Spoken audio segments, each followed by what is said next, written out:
This look was inspired by my girl Giselle. What happens when a Valentine's date goes wrong? I'm gonna start by putting a little bit of concealer just to cover up some spots. I'm not using it as a highlight, just kind of covering up a few things that I want to hide. I'm taking my Makeup Forever foundation, which is nice and sheer the way I like it. Not too heavy, it feels comfortable so I can go out and enjoy myself without having to worry about my face peeling off. Using my stick contour, super light, just making a little shading, a little classy. Blending it in, getting that powder everywhere to keep it nice and mattified. I use this super nifty beauty book every day, every time I get ready, and it's my favorite. Throw some MAC blush on it. Get your highlight right, get it right, get it right. Now you're all ready to go out. Nice and cute, nice and subtle, but still fabulous.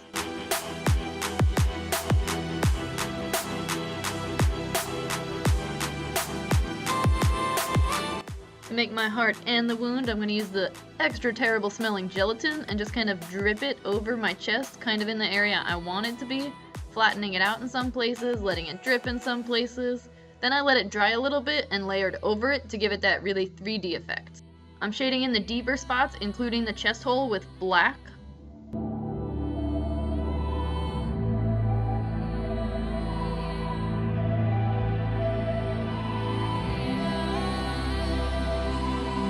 And I mix some foundation with it to kind of blend it into my skin, but it turned gray, so then I let it dry and use more foundation. Then I'm going over it with red, because you're going to be all bloody and gory. And now, if you're just using body paint, I wouldn't use bright red, like mix it and make different textures. I'm going to cover it in fake blood in a little bit, so that's why I went ahead and just did it like that.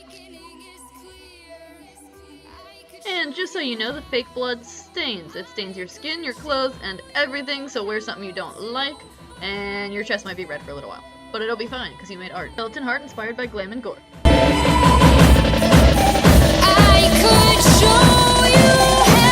Thank you for staying till the end. If you want to see more, subscribe to my channel.